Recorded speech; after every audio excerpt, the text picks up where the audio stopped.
तो नमस्कार दोस्तों, मैं पीयूष भाल से एक बार फिर से आप सभी के सामने हाजिर हूं एक नया वीडियो लेकर के। तो दोस्तों, आज की जो कहानी है वो कहानी एक धमकी की है, एक ब्लैकमेलिंग की है, कहानी इंटरनेट के दुरुपयोग की है और आपकी और हमारी लापरवाही की है। इस कहानी को क्राइम की कैटेगरी में रखा जाए या न रखा जाए, इसका निर्णय भी आपको स्वयं को करना है। खुदा न करे ऐसा हो, लेकिन अगर इसी तरह से सब कुछ चलता रहा तो हो न हो भविष्य में इस तरह की किसी कहानी का शिकार आप या हम में से कोई होगा। ये कहानी सुनने के बाद मैं आप सभी को एक बात बता दूं कि ये कहानी आपको डराएगी भी, और साथ में इस कहानी का अंत सुनकर आप चौंक जाएंगे। इस कहानी का क्लाइमेक्स ऐसा है जिसे आपने कभी पहले सुना नहीं होगा, लेकिन साथ में ये मेरा वादा है कि इस कहानी को सुनने के बाद इस कहानी से जो सबक आप लेकर जाएंगे उसे ताउम्र भूलेंगे नहीं। इस कहानी को आप हमेशा याद रखेंगे। तो ज़्यादा वक्त ज़ाया ना करते हुए हम सीधे चलते हैं आज की इस कहानी की तरफ।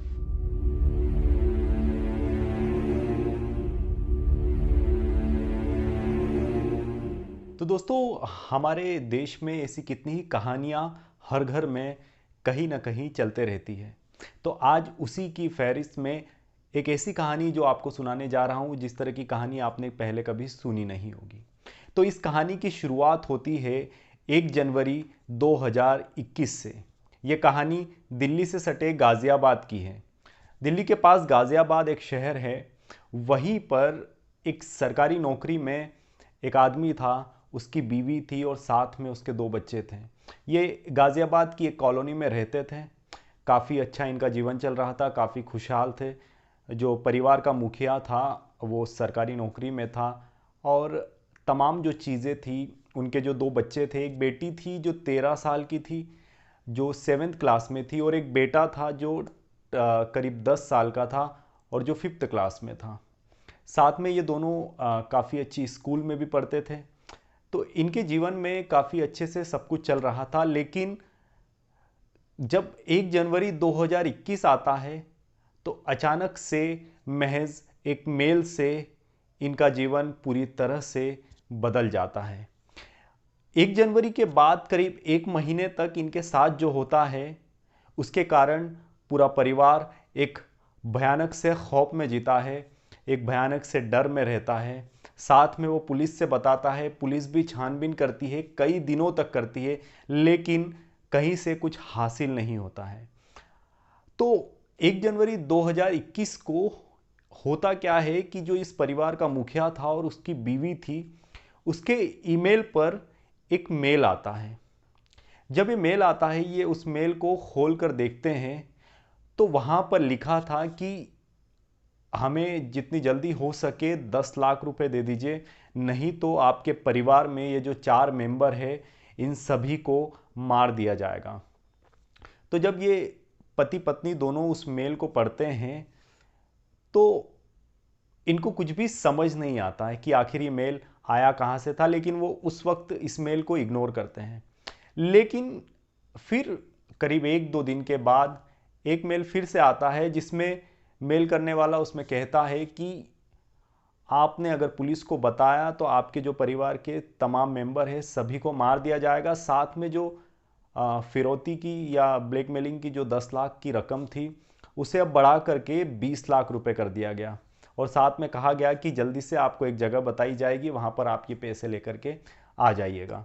और साथ में उस मेल पर कई पर्सनल बातें भी थी, यहाँ तक कि उस परिवार के साथ उस घर में वो लोग क्या करते थे, वो क्या पहनते थे, वो क्या खाना बनाते थे, वो कब कहाँ जाते थे, उस घर में कौन आता था, ये तमाम बातें भी उस मेल में थी, जो धीरे धीरे आगे चल करके कुछ मेल में मतलब मिलती है।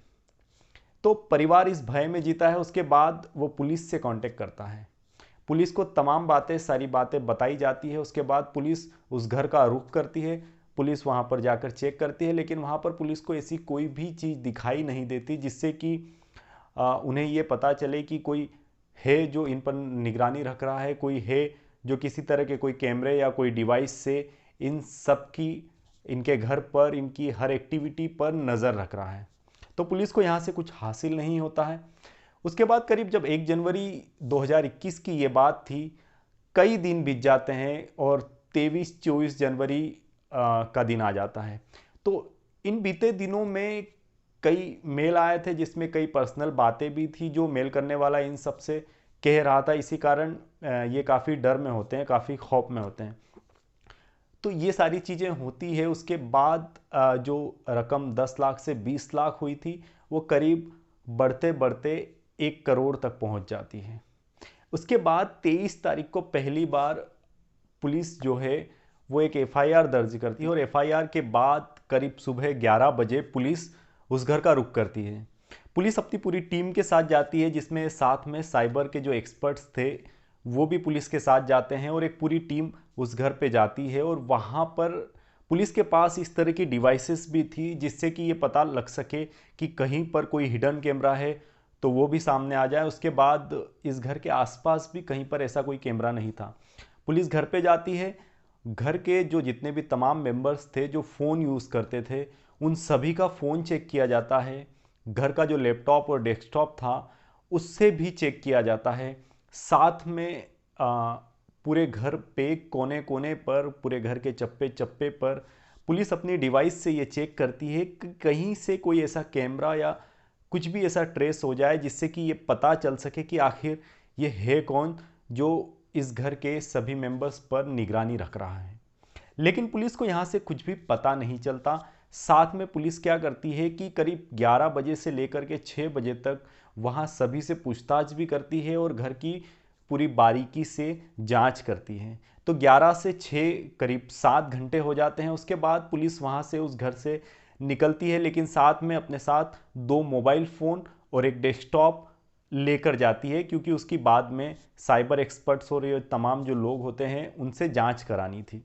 तो ये होता है। उसके बाद पुलिस 6 बजे उस घर से बाहर निकलती है, लेकिन करीब 10 मिनट के भीतर उसी परिवार का जो मुखिया था उसके मेल आईडी पर एक और मेल आता है जिसमें ये कहा गया था कि आपने पुलिस को बुलाकर बहुत बड़ी गलती कर दी। अगर आप ये सोच रहे हैं कि मैं आपसे कहीं दूर हूँ तो 2 मिनट के बाद घर का जो डोरबेल है वो बजेगा और आपको जब समझ में आएगी कि मैं आपके बहुत पास में हूँ और मैं आप कुछ भी कर सकता हूँ। आपके जो परिवार के तमाम मेंबर्स हैं।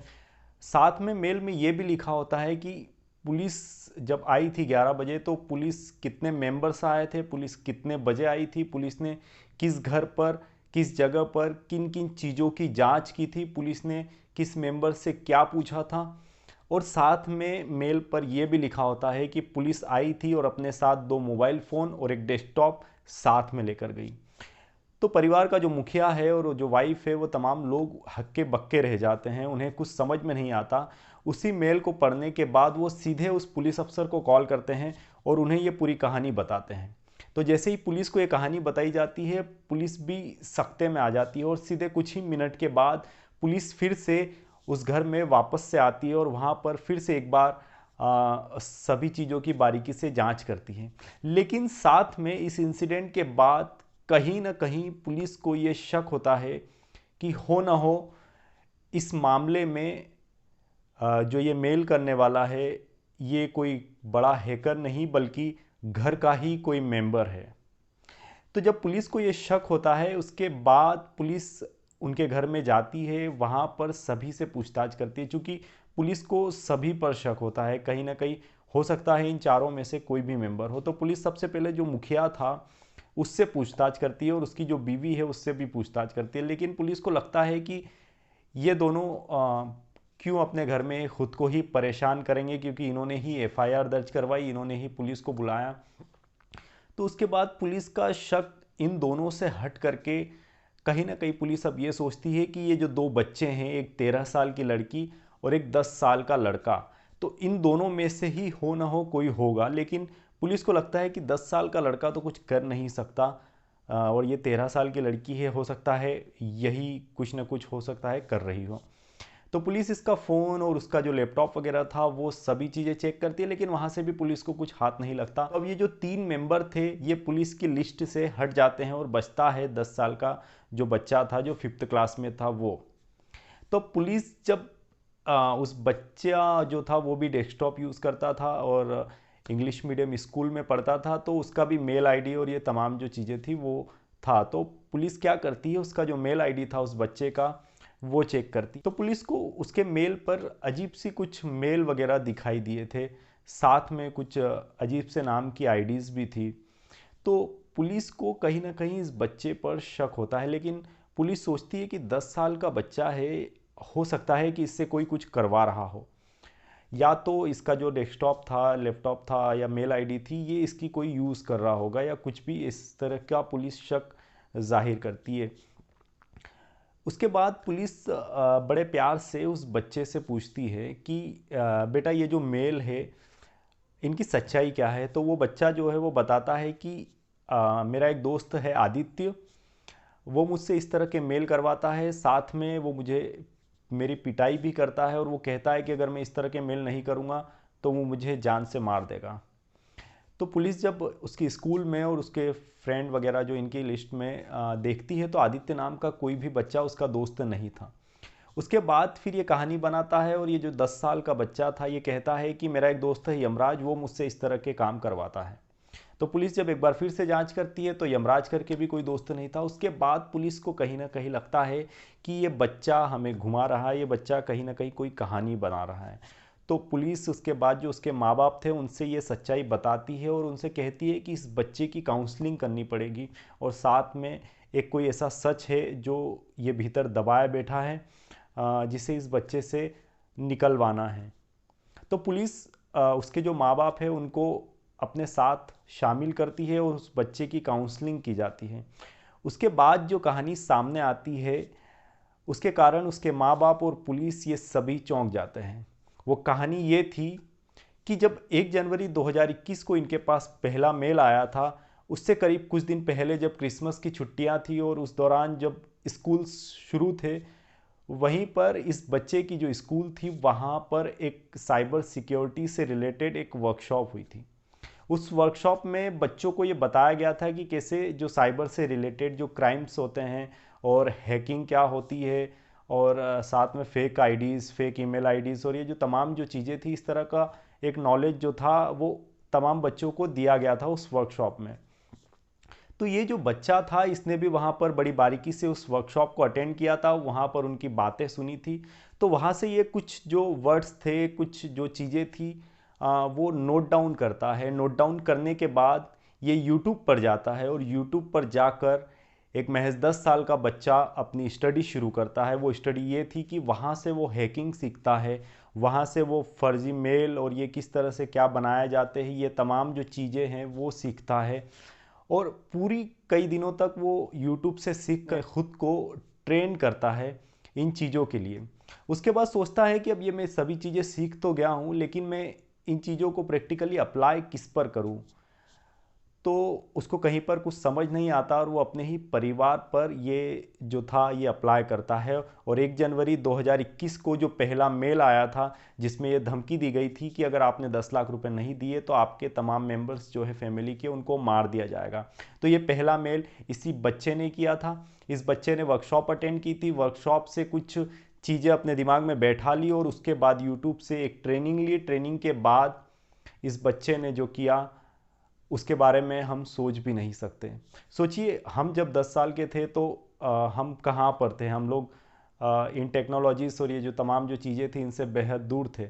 लेकिन आज की जो जनरेशन है, आज के जो बच्चे हैं, उनको अगर टेक्नोलॉजी, ये फ़ोन, इंटरनेट, इनका सही यूज़ अगर नहीं सिखाया तो भविष्य में आ, कई इस तरह की जो चीज़ें हैं वो फिर से एक बार सामने आएगी। हालांकि इस तरह की और भी चीज़ें हो चुकी है, लेकिन दिल्ली के पास जो गाज़ियाबाद है वहाँ पर इस तरह का ये हमारे देश में एक पहला मामला है अगर कहा जाए तो मैंने जैसा कि आपको कहा था कि इस वीडियो से आपको एक सबक मिलेगा। वो सबक यही है कि आप सभी भी अगर किसी बच्चे के माँ बाप है, कोई चाचा, कोई मामा या कोई भैया, आप जो भी है, तो आपसे भी गुजारिश है कि आपके आसपास जो तमाम बच्चे हैं या अगर आपके निगरानी में कोई बच्चा है तो आप उसका बड़ी बारीकी से ये ध्यान रखिए कि वो अगर फ़ोन यूज़ कर रहा है तो उस फ़ोन में वो क्या कर रहा है, क्योंकि ये बेहद ज़रूरी है। आज का जो दौर है वो इस तरह का दौर है कि जब बच्चा पैदा होता है तो उसके बाद से वो फ़ोन पर एक वीडियो देखते देखते ही खाना खाता है। ये मैंने हमारे आसपास भी देखा है, हमारे खुद के घर में भी है। तो यही चीज़ें जो है ये आपको भी ध्यान रखनी है।